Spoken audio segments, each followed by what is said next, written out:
Hi friends, welcome to Swathi kitchen. ఈరోజు మనం చేసుకోబోయే రెసిపీ టమాటో మరియు రొయ్యల కర్రీ. దానికి కావాల్సిన పదార్థాలు చూసుకుంటే ముందు టమాటాలు, కళ్యమాకు, ఆనియన్స్, పచ్చిమిర్చి, అలాగే ఉల్లాకు, నెక్స్ట్ రొయ్యలు. ఈ రొయ్యల్ని ఇలా తల ఉన్న మన తోక, కాళ్ళు కట్ చేసుకొని ఇలా పెట్టుకోవాలి. నెక్స్ట్ రెసిపీకి వెళ్దాం. ఫస్ట్ స్టవ్ ఆన్ చేసుకొని ఒక గిన్నె పెట్టుకోవాలి. గిన్నె వేడైన తర్వాత ఒక పావడు ఆయిల్ పోసుకోవాలి. మేము ఎక్కువ ఆయిల్ పావుతోటే పోస్తాము, సో ఒక పావు ఆయిల్ పోసుకోవాలి.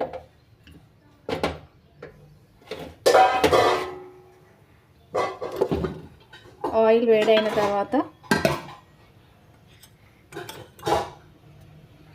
జీలకర్ర, ఆవాలు,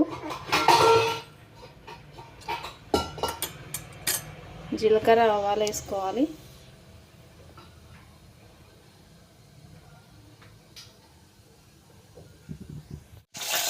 తర్వాత పచ్చిమిర్చి యాడ్ చేసుకోవాలి.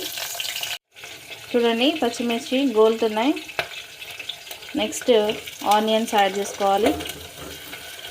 ఆనియన్స్ వేసుకొని బాగా కలుపుకోవాలి. చూడండి ఫ్రెండ్స్, ఇవి మంచిగా గోలుతున్నాయి. నెక్స్ట్ స్ప్రింగ్ ఆనియన్స్ వేసుకోవాలి, అదే ఉల్లాకు.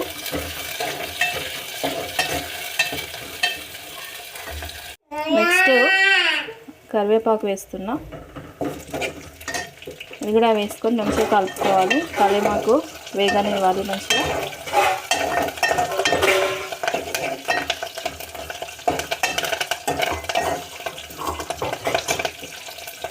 మంచిగా వేగుతున్నాయి. చూడండి ఫ్రెండ్స్, మంచిగా ఫ్రై అయినాయి. నెక్స్ట్ అల్లం వెల్లుల్లి పేస్ట్ వేస్తున్నా, మంచిగా కలుపుకోవాలి.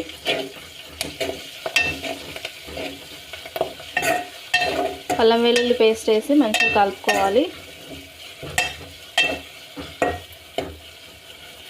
తర్వాత పసుపు వేస్తున్నా.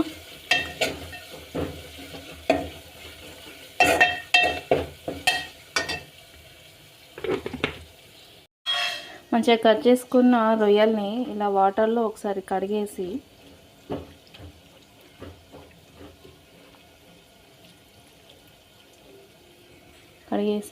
కర్రీలో వేసుకొని బాగా ఫ్రై చేద్దాం. ఫ్రై చేస్తే స్మెల్ అనేది రాకుండా ఉంటుంది, టేస్ట్ కూడా బాగుంటుంది. అండ్ రొయ్యలు కూడా చాలా క్రిస్పీగా అవుతాయి. చూడండి, ఇలా మంచిగా కలుపుకోవాలి. రొయ్యలు వేసిన తర్వాత కొద్దిసేపు అలా వీటిని గోలనిద్దాం. చూడండి ఫ్రెండ్స్, రొయ్యలు మంచిగా ఫ్రై అయ్యాయి. నెక్స్ట్ మనం టమాటాలు యాడ్ చేద్దాం. టమాటాలు వేసుకుందాం, అన్నీ కట్ చేసిన టమాటాలన్నీ. చూడండి ఫ్రెండ్స్, ఇలా అన్ని టమాటాలన్నీ వేసుకొని మంచిగా ఒకసారి గట్టిగా కలుపుకోవాలి. కలుపుకొని మధ్య మధ్యలో కూడా ఒక్కొక్కసారి కలుపుతూ ఉండాలి, మూత తీసేసి. ఇలా టమాటాలు మంచిగా ఉడకనివ్వాలి. ఒకసారి మూత తీసి చూద్దాం. చూడండి, మంచిగా ఉడుకుతున్నాయి టమాటాలు. ఇంకాసేపు పెడితే కూర రెడీ అవుతుంది.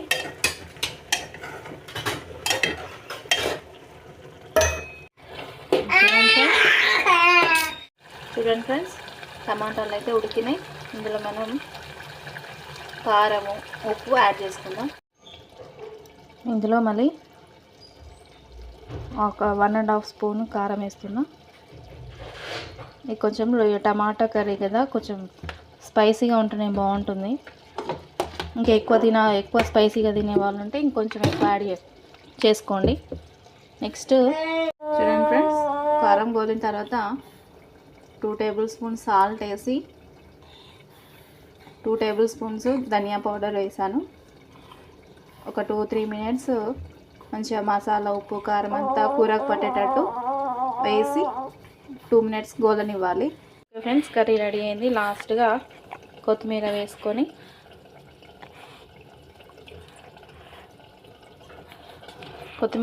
కలుపుకుంటే వేడి వేడి అన్నంలో టమాటా రొయ్యల కర్రీ టేస్ట్ చాలా బాగుంటుంది.